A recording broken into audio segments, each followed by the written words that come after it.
You're listening to the Leadership Blend Podcast. I'm ready. On the Thinking Out Loud Network. Check out the Thinking Out Loud Network at thinkingoutloudnetwork.com. All right, everybody. Welcome to the Leadership Blend with your host, Ricardo D. Rice. And today we have a very special guest. She's definitely a friend to the show. She's like my home girl, around the way girl, who just doing amazing things and is so down to earth. I'm so honored to have her here today. So I'm not going to waste any more time. I'm going to let her introduce herself, and we're going to take it from there. So let everybody know who you are. Well, thank you for having me. I am Kelly Farrell. I am a wife, a mother, and the owner of Nana's Chicken and Waffles and author of Cooking with Kelly. Yeah, this cookbook, like, since you threw that out there, I wasn't going to start there, but since you threw that out there, first of all, I'm not prone to buy cookbooks. I'm not even going to lie. I don't cook. At all? I don't cook at all. Like, the most I do is I'll buy Salisbury steak from out the grocery aisle. Look, I'm a dude. Like, I'll put it. Did you just say a Salisbury steak? Yeah, I mean, what's wrong? I didn't even know they still sold those. Banquet sells them a lot. That is whole team. Actually, Nana, me and the dudes, apparently we buy a lot of them because it's usually out. So yeah. Are you serious? Yes, like it's usually out. So yeah, they're still buying and making Salisbury steak.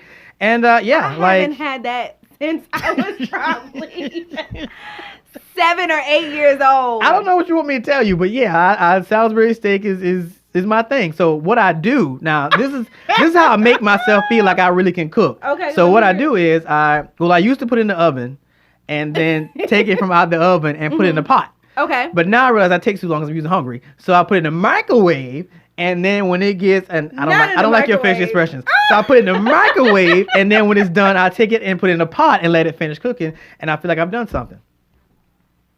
I feel like you're judging me right now. I am totally I feel like you're judging me right now. I am totally judging. I cannot. I feel like you you're don't judging even right now. look like a Salisbury steak man. Like, I don't even think, I wouldn't even, that's not even you. Actually, my family will beg to differ, but okay, so look, the reason I actually like your food is because it's very simple food. It's the kind of stuff that I would eat. Like, I'll eat waffles. You throw some chicken in there, I'm good. Of course. What you served us for Thanksgiving, the turkey and stuff, I can do that. Collard greens? But I don't eat greens. But I eat like a kid. So most of the stuff, if you saw, I didn't eat the greens because I didn't pay. There was so many people. Yeah, you were doing your thing. But yeah, typically I don't. Even though I'm from the South Carolina, there's a lot of Southern food I don't eat. Like, the only thing I really eat is macaroni and mashed potatoes. You're not going to get me to eat greens. You're not going to get me to eat beans. None of that. But I'm not going to take the blame for this. My parents, actually, my grandmothers and my aunts spoiled me because they would make me separate food for every family gathering. Wow. Because they knew I love rice and I love bread. So every family gathering, there was separate food for Ricky. So I never had to eat vegetables and stuff. You never had to eat it. So now I'm 40 and don't eat vegetables, and I'm like, yeah, thanks. And you're still eating Salisbury steaks. Yeah, I mean, oh my God. Yeah, that was duly noted and deleted. You just threw that in there, but it's okay. Yeah. But I want your cookbook. Which I appreciate. Now, the cookbook, like I said, I really wasn't going to start here, but what you did in a year with that cookbook is amazing. And your cookbook is so different because it comes in its own little box and it has like a little ribbon around it and has a cute little picture on the front. So kudos to that. Thank you. But we got to go back to the beginning. All so right. Tell me how this all started. Was restaurant something you went to school for? Is cooking a passion of yours? Absolutely not. So the crazy thing is, it all started from a vision board. Honestly, a lot of people don't know, but my degree was in fashion merchandising and design. It was seriously? Yeah, it was. That explains a lot. Like, you do look like a fashion. Yeah. But it was lady. not in culinary at all. Like, I had nothing. I never even worked. I think my first job, I talked about this on a podcast before. My first job, because I'm from Baltimore, Maryland, and my first job was from, I worked at Milford Mill Swim Club, which a lot of people don't know, but I worked in the kitchen area. Like, I was like in the concession stands. So that was like my first little piece of even hospitality or restaurant world. And it was so bad. And I said I was never going back. So I think I spent retail like a week there. Yeah, I think retail I spent. Sucks. I did retail. It was bad. And never again in life. I did it with Tommy Hilfiger back when it was hot, like 2000, 2001. I was a floor soup. It was cool, but when you're bored and I have to turn hangers straight, I'm good. I can't. I'm good. I love it. I love everything about fashion, but I also love everything about food too. So food and fashion, I think those two things go together, especially for me. So I love it. But back to what we were talking about. So Nana's Chicken and Waffles started from a vision board. So my husband and I, we did a vision board a few years ago. And on this board, this was his first time doing a board, but it was not my first time doing a board. But I wound up doing his board. I think me and Nana wound up doing his board for him. I do a board for somebody. He told us everything he wanted, and then we started putting his board together for him. He was like, well, we're going to do this, and we're going to do this, and we're going to put your name on it. He wasn't going to do none of the work, is what I'm saying. Kudos to him. Like, of course. Well, I mean, leave it to a man, right? Whoa. I can't argue with that. That's kind of true. I'm not saying nothing. If any females in the room with me, they probably going to do most of the work. Yes. Okay. Okay. I can't even lie. No judgment. But anyway, so we did the vision board, and on that board, we really just put everything that we wanted on there. So we put vacations, we put homes, we put things for our family, we put businesses. We really just put everything that really inspired us for that following year. And on there, we had a restaurant. And at that time, we really didn't know what the restaurant was going to be. We just always knew that we wanted it to be breakfast and brunch inspired. That's probably the main meals that we loved. And we always found ourselves having to drive so far because we live in Conyers. We're residents in Conyers. And we would drive so far. And we lived in the city for the longest time. Like what, like downtown Marietta? Yeah, no. We live like downtown, like Atlantic Station. And y'all moved to Conyers? We moved. I know. We moved. Okay, don't do it now. Conyers is... Atlantic Station. I love me some Conyers. I love Rockdale County. So you're gonna make me believe that there was no withdrawal from going from Atlantic Station. It was a lot of food withdrawals. It was a lot of food withdrawals. But I mean, we have so many amazing businesses in Rockdale County. We have so many talented hairstylists, makeup artists, nail places. I mean, Conyers? Yes. My eyelash girl is in Conyers. My nail girl, I have 2 nail people in Conyers. Makeup is in like between Decatur and Conyers. My hair. Yes, I do dry cleaners, everything in Conyers. I love Conyers. Okay. Rockdale has been really good to us. Okay, I support the people that support us. And I believe you got to start supporting your community. That's the only way that wherever you're living is going to flourish, right? This is absolutely true. So I like to support, and then who wants to drive 45 minutes to just go get their nails and hair done? I'm not doing all of that. I'm going to find somebody that's right here local and get it done, and we'll work it out. It's Conyers. I mean, I'm not going to sit here in front and say I know a lot about Conyers. It's beautiful. I pass through there when I'm going home. We have a horse park. Really? Yeah, we have a horse park in Conyers. Absolutely. And we do big things in Conyers. Don't be throwing no shade now. Conyers, right, I'm shouting out. It's nice. I mean, we have Old Town Conyers, which is absolutely beautiful. And honestly, I am very grateful for all the amazing restaurants that we do have in Rockdale County now. So it's growing. Okay, fine. Yeah, since I've been there for the last 10 years. All right, I digress. Okay. I digress. So y'all did the vision board. Yeah, so we did the vision board. And really from that whole year, I must say that a lot of things on that board, once you put a board in front of you you have to envision what you want your life to look like. And if you don't look at it every single day, then you're not going to make choices that's going to help you to achieve that goal. So for us, it helped us achieve some of our dreams and our goals really by just kind of, it inspired us every day. You make different decisions. You make wiser choices. You envision what you want your life to be. So with that being said, we had this restaurant on our vision board, and we drove past this location every single day when we took our kids to school, because at that time, I think our kids were going to like Peachtree Academy. And we drove past every single day, and I had realized that their place had been 2 different restaurants, that they weren't successful. But that never once really crossed my mind of, well, if I put a restaurant here, is it going to work, right? So make a long story short, we got the place, didn't even think we were going to get the place. And from that, we got the place in August 2016. And we had no clue of what we were doing. We got the space and we did. We got the space. And then from there, we were like, okay, so what's next? Right. So we really didn't know. We've always both been entrepreneurs. So we had that. We had the drive, but we just didn't know what was next. And we received a lot of no's before we received a lot of yeses. Okay, in what regard? Like when you say that, like bank loans or and everything, yeah, and bank. Well, we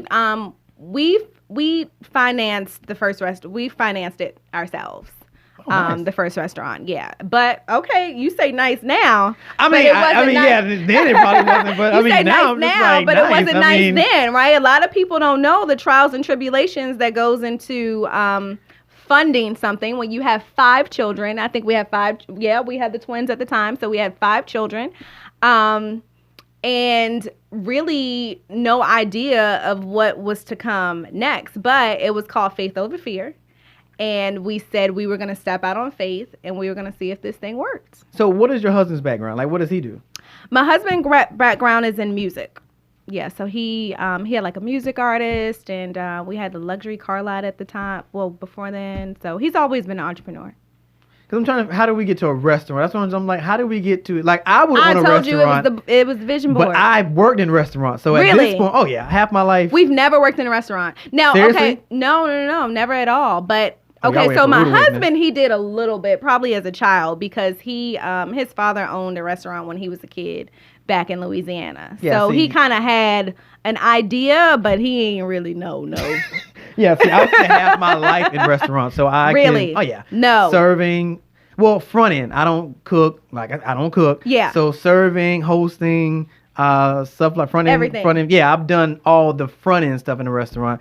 Like my go-to is serving because I've never done a thing. The money is amazing. It's great money. Yeah. Yeah, you can go into serving. I can work part-time hours, make full-time money. Okay. So it's always gonna go-to for me. But wow, you started a restaurant, never worked in a restaurant. Yeah. Oh, it's one of the hardest things in your entire life. Yeah, that's one of the hardest things in your entire life. Something you want to do. Yeah. Okay, so y'all get the space. And what happens from there? So we get the space, and we got the space in August, I believe, July or August. And needless to say, we did not open up until December. I mean, like, okay, yes. So take me back to the first day. Y'all get the building, you walk into, and you're just like, we got it. We got it. So what do we do? What do we do next? So literally, we probably started the wrong ways. I've learned a lot of mistakes along the way. It's funny because we were on a strict budget. So a lot of the things that we did inside the restaurant, we did ourselves. So it was me, Mark, and my uncle. So we painted. We did a lot of the cleaning. We had to figure out what this whole line setup was because, it's not like a real, like our restaurant, we have an open kitchen. So a lot of those things we had to learn ourselves. How do we build this and how do we build that? And I cook and Mark cooks. So that wasn't the issue. We just didn't know how to cook for lots of people, right? So we both came from pretty decent sized families, and we've always been, we've always cooked for our families. But to cook for, at this time, we probably have 300-400 tickets a day. That goes by. I'm trying to wrap my head around it. It's like you've never worked in a restaurant, but you own a restaurant. Like I can't, because I've done it. So I'm just like, So this is when the learning goes into play. This is when it's a lot of YouTube. It's a lot of Google. It's advisors. It's people telling you, no, it's not going to work. It's people telling you, oh my God, you're going to close at 4:00. How are you going to make money? It's people saying, oh my God, you're just going to do chicken and waffles.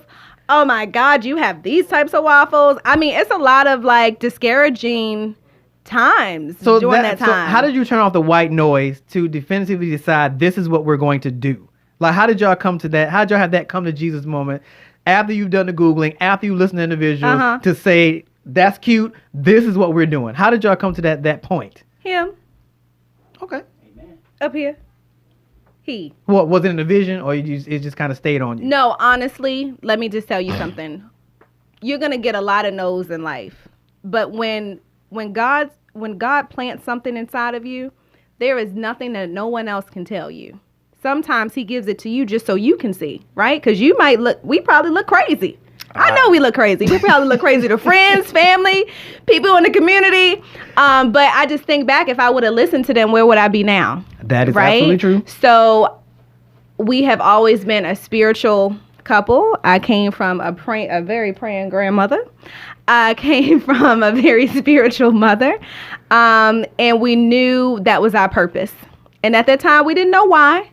I didn't know why God had chose us to get this restaurant. I didn't know why, but everything started happening for a reason. We just like when we had the restaurant, we didn't know we were going to name it after Nana. That was going to be my next question. So how did we get to Nana's? Which, by the way, shouts out to Nana, because I'm looking at her right now. Yes. She's just beautiful sitting in the corner. I tried to drag her on, but everybody wasn't having it, so it was cool. But shouts out to Nana. So how did we get to the name Nana's Chicken and Waffles? Make a long story short, I have twins. I have identical twin girls, and I had a really, really high risk pregnancy. And from the time I called, Nana said, "Okay, I'm selling my house, and I'm coming to be with you so you can deliver these healthy twins." So she left. She literally dropped everything that she was doing in Maryland, and because she was widowed, my grandfather was gone, and she would come down here all the time anyway. So it's not like she was hanging out anyway. So she would hang out with us for months at a time. She secretly had been praying that you would give the call, so she'd come on down here. Yeah. Okay, so once I told her I was pregnant with twins, that was it. She packed up and she was like, "I'm coming to help you," and so she literally just moved and rearranged her entire life for us. And one night, Mark and I were talking, and he said, "I think we're going to dedicate this restaurant to Nana." Oh. And I said, "Really?" And this was all his idea. This was because I didn't know what we were going to name it. I just knew we had a restaurant. I had we had my family recipes, his family recipes, some things that we had created, and that was our menu. And he said, "Yeah, I think we're going to call it Nana's Chicken and Waffles. I think we should name it after her. We should dedicate it to her." Because he didn't grow up knowing his grandmother. So Nana is his grand. Oh, okay. I mean, she treats him like the king. She don't even pay me no mind. I don't know about that because you was kind of barking stuff today. And no, Nana was like, that's her we baby, do XYZ. No, that's her baby. So, so that's how we came up with the name for Nana's Chicken and Waffles. And from there, we told her, and she cried. We showed her the logo and the name, and she was super excited. And even though she was already still invested, I mean, she became more invested of just really helping us build that foundation and just helping us with, a restaurant is just, there are no days off. We're open 7 days out the week. We close at 4:00. I still have to be a wife. I still have to be a mom. I still have to be a business owner. And she really does kind of help me with balance. There is no balance. So whoever tells you that is a lie. Which actually, Dr. Phillips, well, you know Dr. Phillips. Yes, Felicia, yes. She was here she did TV last week, and she did a whole synopsis. Her. Oh, yeah, she's that chick. That's my girl. She's that chick. Shouts out to She Dr. is Felicia that Phillips. chick. She's Yes. amazing. She and inspires Deidre. me. Yeah. Me too. Like that was the first time I sat with her, and because I met her at MoguleCon. Yes. And when I sat with her for the TV, they was like, "You didn't ask a lot of questions." I didn't have to. Like, you ask her one thing, and it shoots to something else. To everything and you're else. just like, I don't want to stop her. Like, Yes. we're making longer segments. I'm not stopping her. Yes. So that's the absolute thing. All right, so take me to day one. You guys get everything squared God. away. You figure it all out. You make the menu. You get definitive about it, and then it's opening day. Tell me about opening day. So I was the crazy lady who said we were going to open the day after Christmas. You did that? We literally opened the day after Christmas. Oh my God. And it's crazy because we had to open the day after Christmas because our rent was about to be due, right? I'm keeping it 100% honest with Wait, y'all. are we talking about the house rent or the building rent? The building rent was about to be due. So I was like, well, we got to get this bad boy open, see if it's going to make some money. Because, all those free months rent, then it didn't pass by and deposits. And so we got to get this thing open. So I said, we open the day after Christmas. So wait, what day did y'all go? What month did y'all go in the building? August. So this is, okay. I told you I didn't know what I was 4 months. doing. Yeah. You thought I was joking. Well, I'm doing that's not terribly bad. Well, 4 it's months terribly later, bad for a rest. Well, it was a little bad. I've seen some be longer than that, literally, and their openings, even in that time. Well, span, they did probably because they have build outs. That's possible too. Yeah. That's See, I possible. didn't have a build out. The restaurant was there. That building like it used to be like a Waffle House or something. It used to be a huddle house, probably like in the 70s, 80s. That's what it looks like. Mm-hmm. Okay. It used to be a huddle house. Okay, that's Yeah. all right. All right, so day one, you open the doors. Yes. What Day happened? one, I opened the doors. It was probably the longest day of my entire life. Wait, did y'all do regular hours or y'all stayed open longer that day? No, we did regular hours. We didn't tell anybody we were opening. We just turned on the open sign. Seriously? I swear to God. It was a soft opening, so we just wanted to see well, if y'all did people... soft opening. Because let me tell you, people were coming. People were, like, when we were in there working and stuff, people were, like, coming, like, when are y'all opening? When are y'all opening? When are y'all open? And honestly, I think we were probably just scared to open. And we finally said, okay, the day after Christmas. And we opened, and honestly, it was just me, my husband, my uncle, and I think I had like 3 other employees. And then, of course, I can't forget Mr. Charles. I love Mr. Charles. He's my first employee. That's my ride or die. Well, that was going to be my next question. How many people opened? It wasn't a lot of us. It was a joke. It wasn't a lot of us. So y'all didn't put out any flyers, no social media, nothing? No, I had something with like the chamber or something. I had something with the chamber or something like that. But it was nothing. I didn't make a huge announcement. Like, it was nothing. Because I didn't want people to bum rush us either, because we didn't know what we were doing. Like, we had to figure this thing out before all these people came.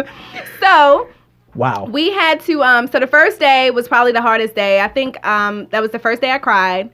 I had a customer, he complained, and he was so mean. Oh my God, they complained about everything. They hated all the food. I was like, oh my God.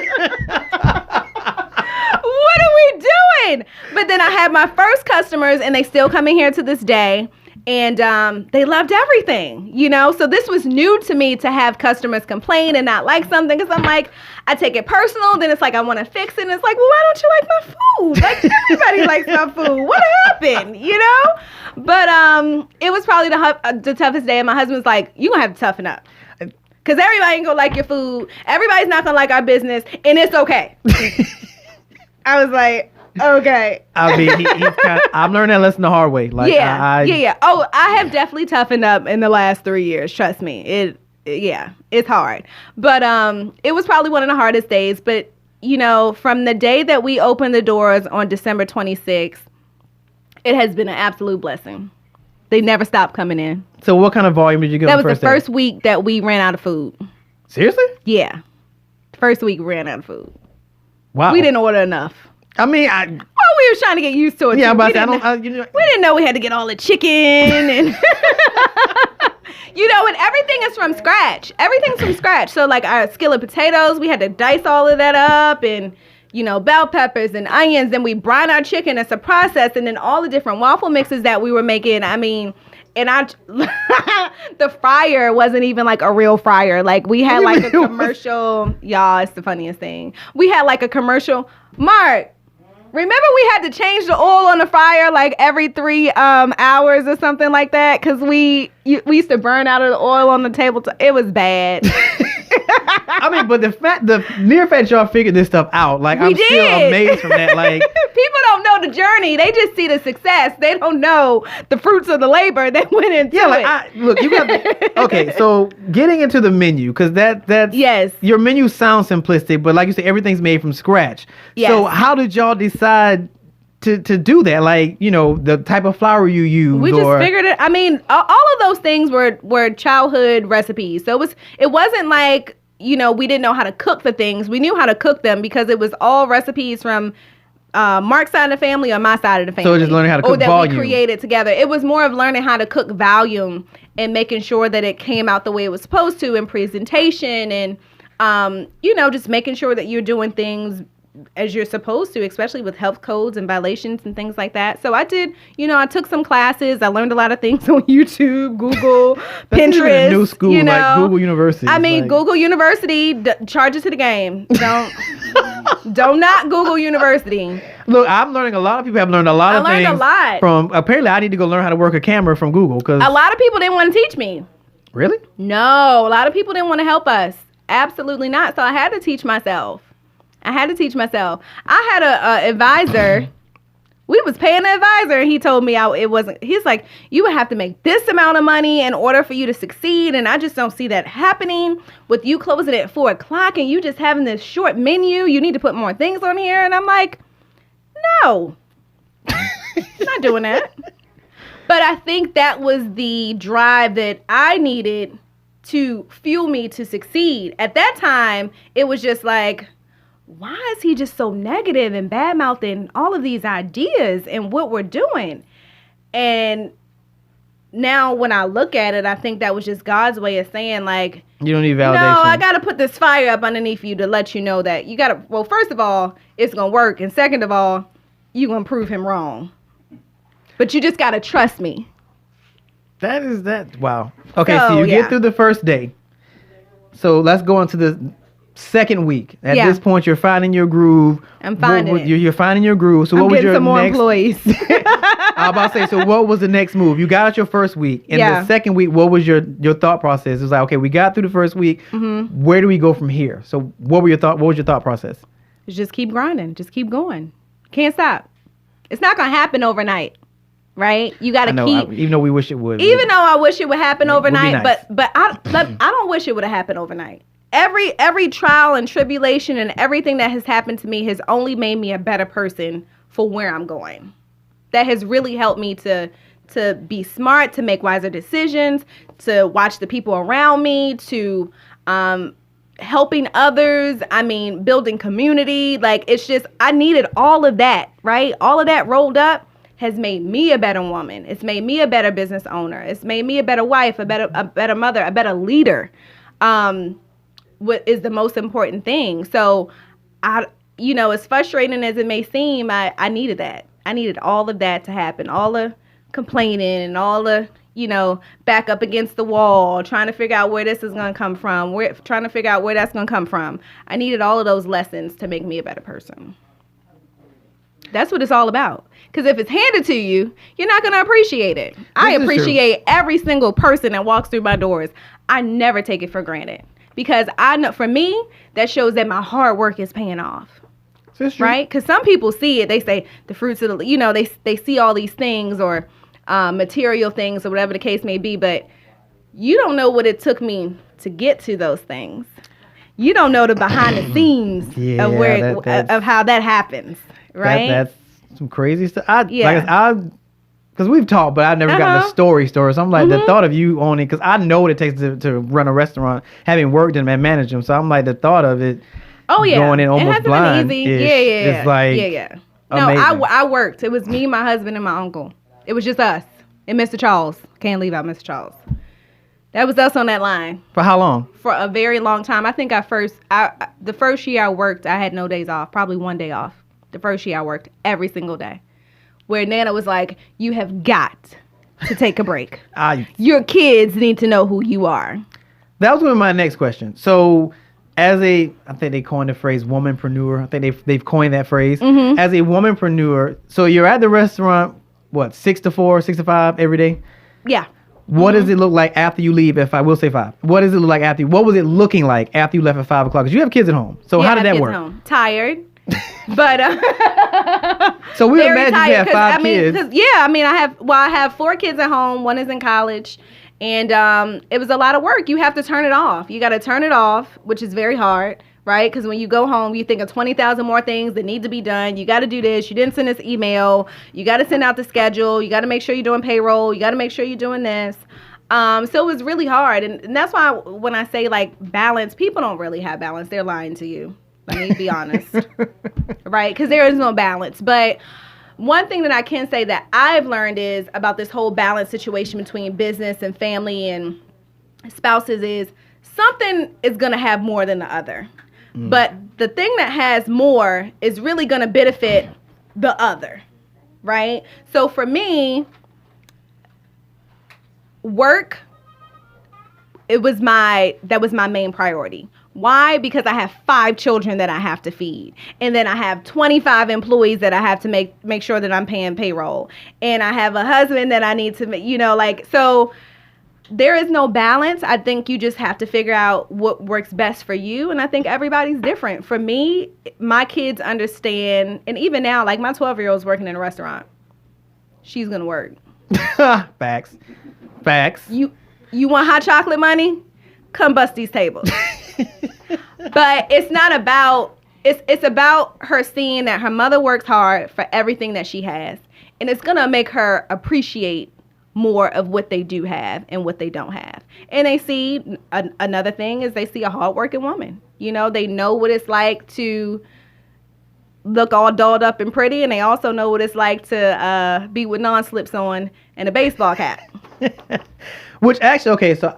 Because we've been over this. So I met you this is 2020. Mm-hmm. So it had to be 2018. Yeah, you met me with my kids. Yeah. Okay, so I have to tell the story because I have to tell the story because look too bad. I have to tell the story. Don't make me look too bad. Because I didn't meet Kelly, the entrepreneur. I met Kelly, the mother. The mother. I met the mother. I didn't know who she was. She don't play by her kids. Yeah, she don't play. Okay, so at that time, I was a event supervisor for Andretti's in Marietta. Yeah. And one of the associates comes running to me, and she's like, "Oh my God, I had this party that's supposed to be 10 kids, and now there's a party bus, and there's 30 of them." And I'm like, wait, what? She's like, yeah, and there's this and blah blah. And she's like, but I'm in VIP 1, and VIP 1 at the max can hold 20. She's like, she's got like 20 something kids, and she has family, and there's a cake, and I'm like, okay, hold on. So my first instinct is like, well, you out of luck because your contract says 10 kids. It's Saturday. I don't have the spacing for it. XYZ. So I come in the room. I think I talked to you, and I was like, okay, she's kind of nice, so I think I can make this work. So I was like, you know crazy. what? Yeah, she wasn't crazy. She was really nice, and I was like, you know what? I'm gonna try to work this out. So I think I said, give me 20 minutes, and I'm gonna work this out. So we took the wall down. Y'all started taking walls down. Yeah, we had to take the walls down. We had to move tables. I had to check the videos to make sure we could use it. She had a whole production. And I'm like, ma'am, you supposed to have 10 kids. What is this? I don't know where so I was like, I was like, okay, so we're going to take the wall down, whatever the case may be. So we take the wall down. I get her in. She's so nice. Somehow we got on the conversation of talking. Yeah. Or we started talking about what she does. And I was like, wow, she actually has a restaurant. And you got this whole thing going, this whole setup and get up. And, you have time to do this. And, she's like, why don't you come to the restaurant? Yeah. And I was like, where's the restaurant? She was like, Kanye's. Yeah, about that. I live in Marietta. And, yeah, so we're not going to do that. But I kept up with her in that time span. Then we get to MogulCon with Dr. Phillips, and I see the layout. I'm like, y'all got Kelly? Amazing. Oh yeah. I was like, yeah, I gotta get Kelly. I gotta get her. And that episode was, I thought it happened in December. She was like, no, that happened in October. Really? Was it in October? She said it was in October. She was like, the last week in October, which is my birthday week. I was like, really? It feels like it was December. That's the impact it had. Wow. So fast forward. Now, you've done pop-up shops as well. I have. I've done some pop-ups at home. I've done some pop-ups even around the city of Atlanta, like for Super Bowl. But we catered Super Bowl last year. But I also did a pop-up at a club one night. It was crazy. Well, actually, that makes sense. Yeah. Because when people leave the club, they want chicken and waffles. Sounds good. We had a good time. No. I'm sure I made a lot of money too. Everybody was hungry and probably high hungover. They love some chicken and waffles. That sounds ideal when I leave the club. I was like, chicken and waffles outside? Yes. Bro, let's. It was good. And we were inside. They were in the club eating chicken and waffles. Seriously? Mm-hmm. What made you want to do pop-ups? Like, what was the thought process? Because like I said, you just now mastering a restaurant. Yeah. We're so far. So the Conyers is a drive. I get it. I understand. And then when you get there, our space isn't that big. So you have to wait. And it's cute. See it. I understand. It was the perfect size for a starter business. Absolutely. Right? Absolutely. It's the perfect size for a starter business. Mm-hmm. But anyway, I'll answer that question later about growing. But it's just something I always wanted to do. And, I want to make sure that when it is time for us to grow and expand, that people know who we are. I wanted people to recognize who we were when it's that time. So I wanted them to kind of get more familiar with the product. So because people think about doing that all the time. Mm-hmm. What was the process like? What did you have to do to be able to put a pop-up? Hard. I think the one in Maryland was like the hardest because it's like... What do you need to do something like that? What did you need? You need a whole restaurant. You need a whole staff. You need a whole fryer. You need whole power. You need a tent. You need people. You need food. You need cash. And you're in a whole different state when you did this. You need support. You need a van to get all the stuff there. It's a lot. But my hometown showed me so much love. So I wanted to go back home and show them everything that I was doing. It was good. Did you need permits and stuff like that as well? They took care of all that for me. Oh. They just wanted me to come, and it was amazing. It was absolutely amazing, and it was for community. So it was a partnership with Johns Hopkins. Oh, nice. Yeah. So it was really good. Oh, so yeah, that took a lot of pressure off of it. Yeah. So I wasn't tripping. It was great. Your name. And my family and friends and fellow Be More people, they came and showed me so much love. So it was great. Okay. Yeah. All right. So we move forward, and now we have the idea for a cookbook. Yes. How did that come about? So I've always wanted to implement family recipes. I've always wanted to just kind of give people more about me because I feel like a lot of people didn't really know about me. with the business, and for a long time, I never told anybody that I was the owner of Nana's Chicken and Waffles. I just worked there. That's what you said? Mm-hmm. Well, they follow your Instagram. Clearly, that wouldn't be true because your Instagram is lit up. Well, with I stuff. just became more relevant on my Instagram. But if you look before, I wasn't relevant. I was just a worker. And it's mainly because I wanted to make sure that the business was successful with or without anyone. That makes sense. So I didn't want the business to be, people are going because of this girl. No, I wanted people to go because of the food. I didn't want them to go knowing me or, that I don't think they knew Nana was a real person until they met her. I think a lot. Yeah, you didn't know. And then Nana she doesn't have a color, right? Because for me, everybody has a Nana. Everybody has a grandma. And the experience is supposed to be relatable for all walks of life, not just black people, white people, Asians, Indians. I mean, whoever you are, the food is relatable to your grandmother's cuisine, and that's what it was all about. Good. I didn't realize that the colors in that. I just realized that. No color to Nana. All Even right, though Nana's my Nana, but for us, Nana's Chicken and Waffles isn't about a color. It's about a Nana. It's about a cuisine. It's about taking you back to your childhood, growing up in your grandmother's kitchen, eating breakfast, eating some fried chicken. It could be down to skillet potatoes or banana bread or beignets. It's just kind of more of that diverse cultural experience for us. That's a good marketing ploy. I didn't even realize. Now that I think about it, I'm like, there's no color in the logo. Yeah, I don't want it to be color because it's for everybody. When you're inside of Nana's Chicken and Waffles, everybody has that one thing in common. You love chicken and waffles, no matter what you look like. You coming to get you some chicken and waffles. And nobody's here to judge you because it's not a one person's dish. It's everybody's dish. Yeah, that does kind of cross the diversity lines. Yeah. All right, so you say I want to do a book. Yes, I want to do a book. And I wanted to do a book of I didn't want to do just a regular cookbook, right? Because that's not me. Yeah, I don't think you do anything on a small scale. I like small scale sometimes. I would just yes. But I wanted to do a cookbook that really represented me. And for me, I told you food and fashion, those are my two favorite things. And that's what I really wanted to put in this book. I wanted it to be, of course, food and different cuisines that I grew up on, recipes that I created, recipes that my husband created. And then I also wanted to be some background information about me and about my family. And it's an inspiration book with some food in it. What? It is. It's an inspiration book with some food in it. I mean, you're going to cook. Hopefully you'll cry a little bit. Hopefully you'll get inspired. Hopefully you'll have a mimosa. Wait, what? Okay. And then hopefully you'll be inspired by fashion. That's what it's all about. It's just showing me, right? I am a working mom, a working wife, and I see a lot of people that look like me, but we're not doing some of those things, right? Because when I look at cookbooks, I'm not relatable to those women. I'm just not. So I want to become relatable to the people that look like me, to the woman who's balancing it all out, to the woman who has multiple children, to the woman who's learning how to become a wife, who's learning how to become a good mother, who's learning how to become a good entrepreneur, a good leader. So my cookbook wasn't the normal cookbook. I wanted to be more relatable to women like myself. So how did that translate in pages? So there's more than just recipes in this book? Yeah. You have some inspiration, you have some quotes, you have some background information, introduction about me. Of course, it's more food, but you have some fashion and inspired in there as well. Some entrepreneurial tips. Some just good old kitchen tips about, Nana gave me the rundown. Between Nana and my great-grandmother gave me the rundown about keeping the kitchen clean and just things, how to be a good wife, a good mother, a good person, a good girlfriend. This is like a cookbook slash. Yeah. Okay, see, that I just thought it was. But you can cook, though. You can cook.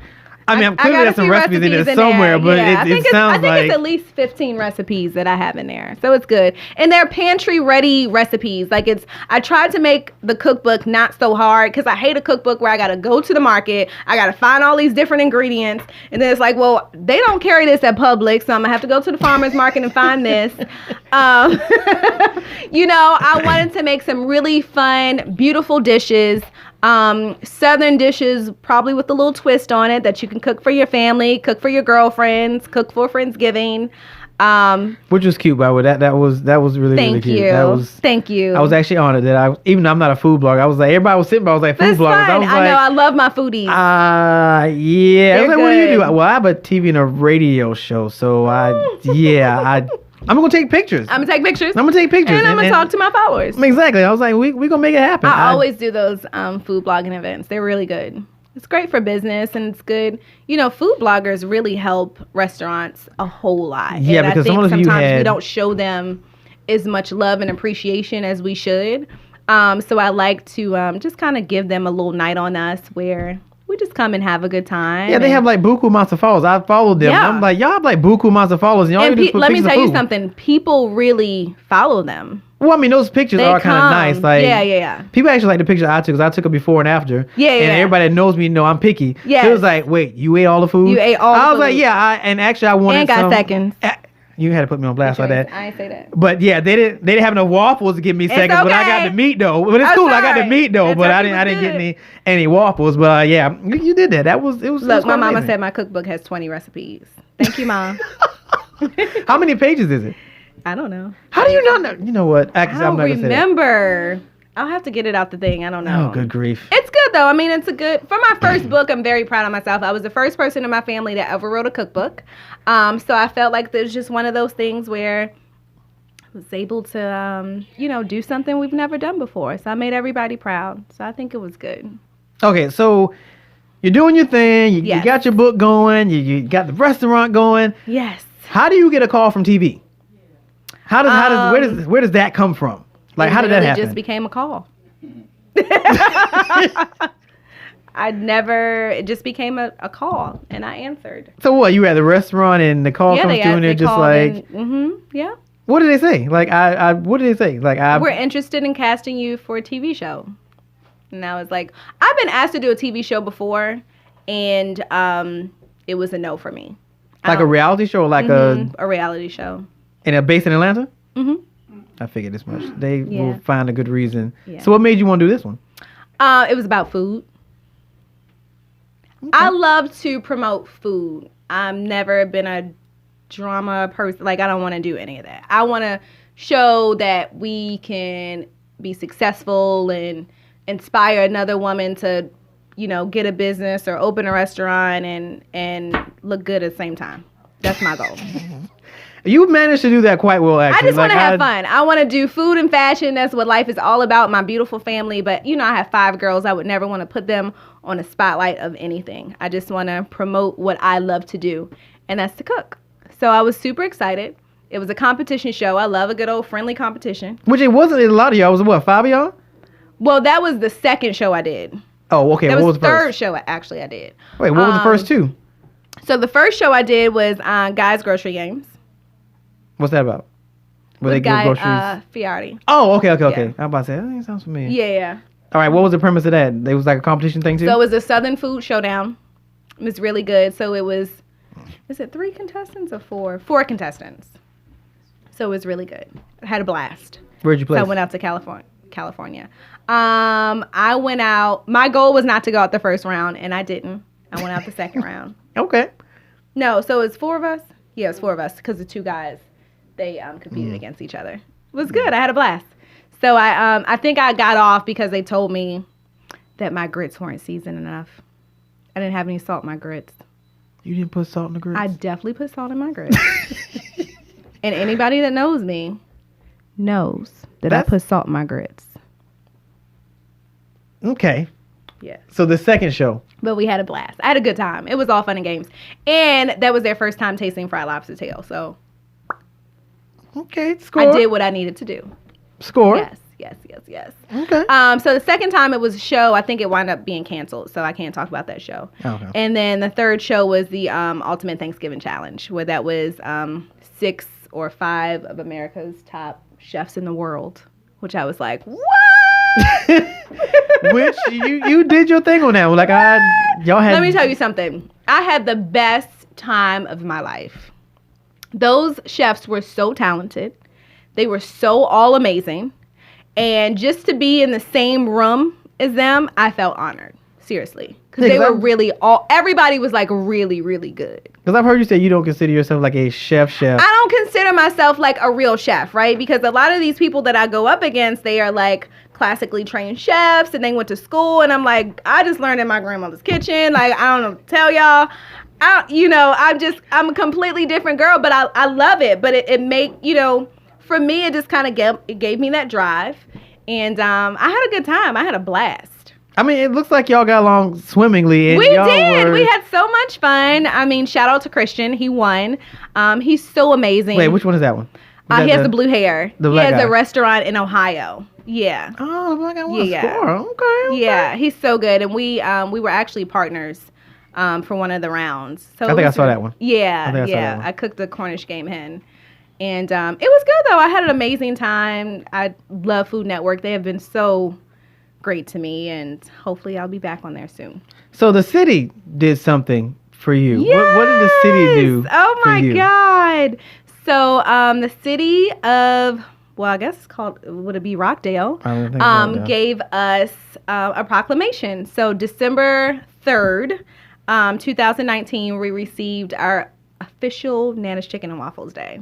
So I was so excited. That is amazing. Yes, and I got that call. I was so excited, and I was so happy to really be able to share that with Nana. So it was a great day. Like I said, y'all can't see Nana, but she's here smiling. And she's such a she's so proud, which she should be. Like, I said, where am I going? She said, just look pretty. I didn't tell her. Yeah, I didn't tell her. I said, she said, where am I going? I said, Nana, just dress up nice. I'm going to marry you off. It's okay. And she's like, okay. And look, she coming in with a full-length mink coat on. Dress. All right, mother. Yes. Right. All right, Nana. That's what I'm talking about. You told her to get dolled up. That's what she did. I tell you, I was marrying you off, too.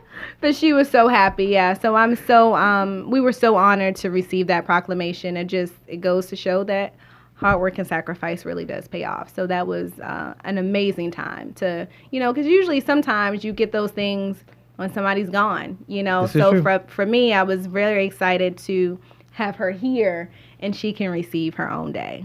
So good deal. We'll go big next year for December 3rd. Congratulations on that one. That's amazing. I was like, whoa, when did that happen? Yes, I know, right? When did that happen? It's been great. Yeah. All right, so plans for growth. Yes. So now that you guys have kind of stay on here asking. Yeah, I mean, it's time. It's time to know. So, what are the plans for growth? It's coming. That is not an answer. Like, should we? You know what? I'm just gonna dust off my suit because I'm expecting to get an invitation when the second Nana's opens. Something. When the second location is ready to be announced, I am going to scream it, literally from the rooftop. It's probably been one of the hardest things I've ever had to do. You think the first location is easy? The second location is the hardest thing. Really? Yeah, it's hard. But you have the blueprint, so I figured it would be slightly easier because it's the blueprint, but it's different when if you're doing a build out, if you are trying to go to a different city, I mean, Conyers, Rockdale, they made it so easy for me. City of Atlanta is just a whole nother beast. Yeah, well, that makes sense. That actually makes sense.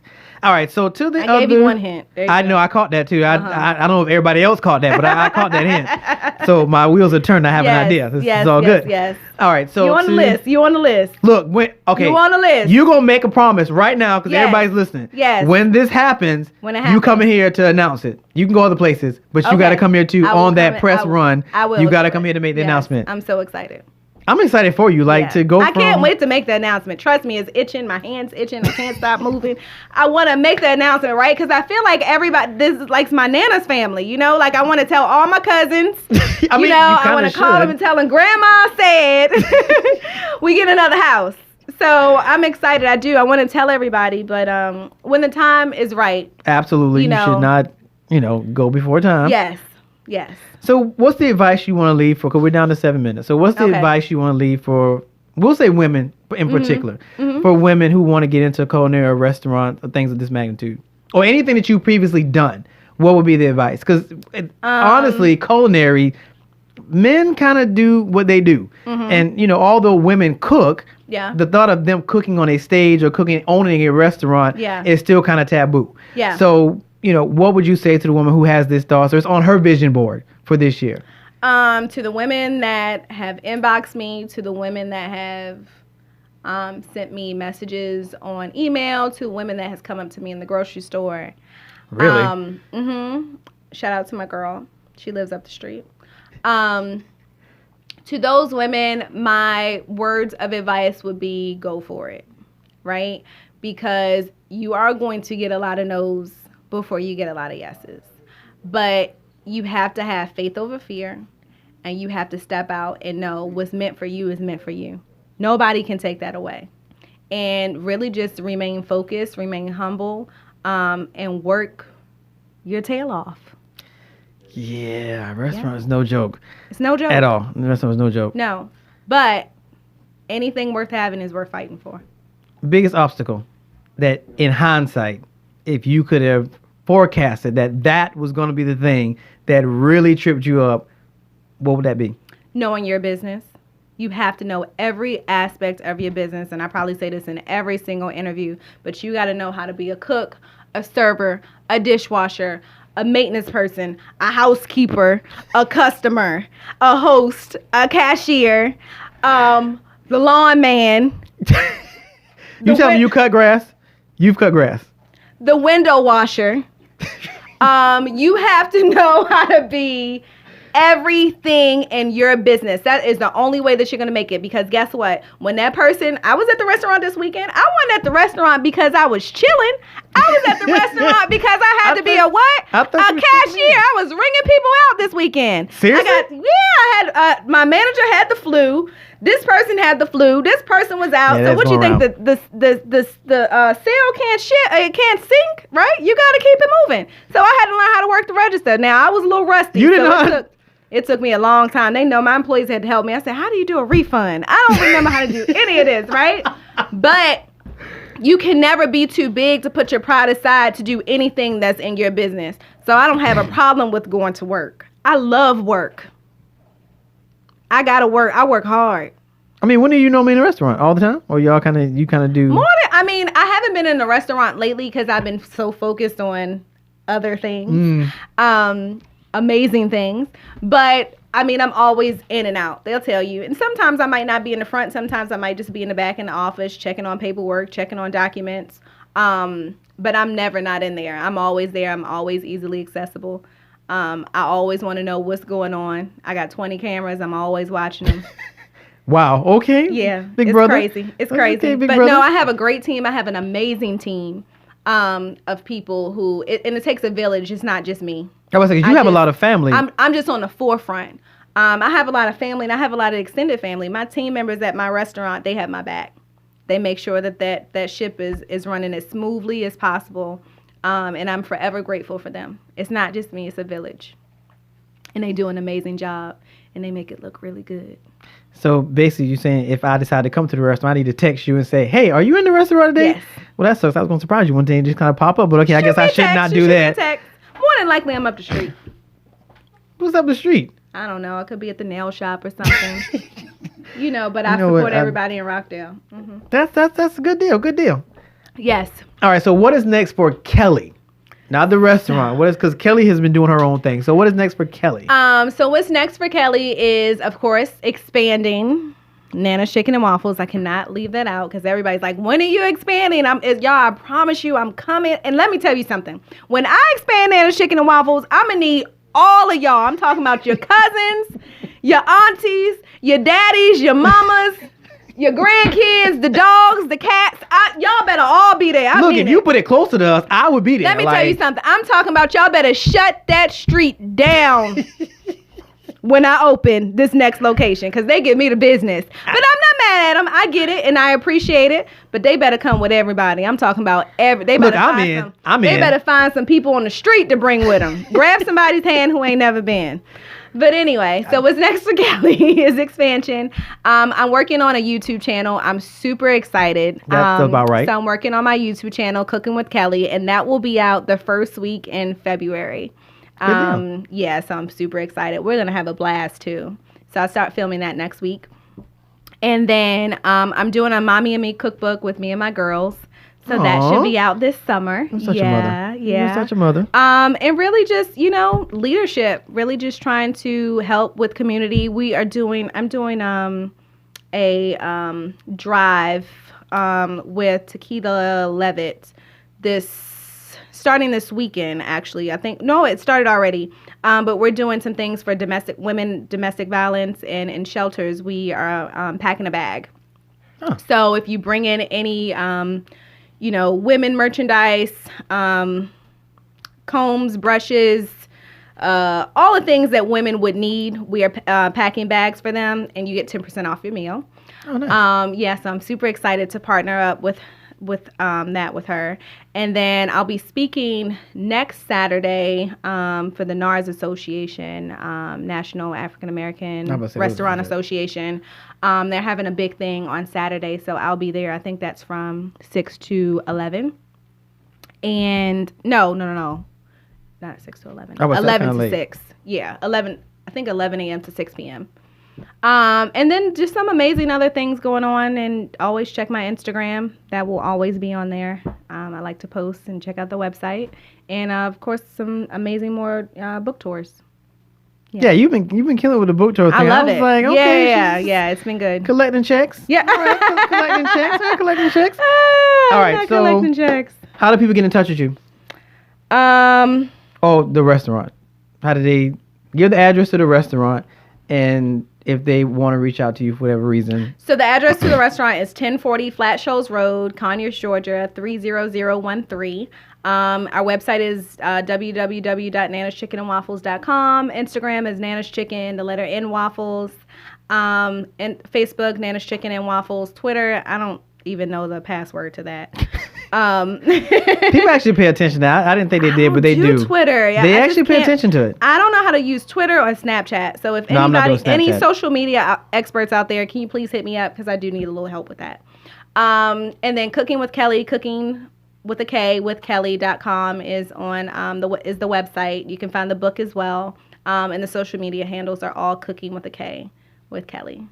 Yeah, that's all it. Right. Final thoughts for people for the listeners. Any final thoughts?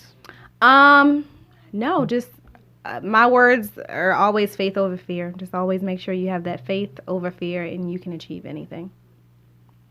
All right, everybody. Yes. There you have it. The amazing Kelly. And we thank you for being with me on today. Thank you. And now we got to go because she has to do TV. So we have to go do TV. So we will see you guys next Monday. Next Monday is the 21st, I think. Yep. I'm not even gonna lie, I can't remember. There's a whole schedule. Go to my website at ricecommunity.com. I have radio and TV scheduled with guests. I'm not even gonna front. I can't remember who's where. So go to ricecommunity.com. That's Rice with a W, and you'll see the schedule. You'll see where everything airs at. You'll see how to get in contact with me. All that good stuff. Facebook, Ricardo Ricky Rice. LinkedIn, Ricardo D. Rice. Instagram, RD Rice, as well as Leadership Blend Media. We're everywhere. Even Twitter. Even on Twitter, you can get me even on Twitter. Even on Twitter, since you put me on blast by getting seconds. Yeah, even on Twitter, I'm out there. So yeah, we will see you. Somebody gonna help me. We will see you next Monday, same time, same place, on the Leadership Blend with your host, Ricardo D. Rice. Awesome. You're listening to the Leadership Blend podcast. I'm ready. On the Thinking Out Loud Network. Check out the Thinking Out Loud Network at thinkingoutloudnetwork.com.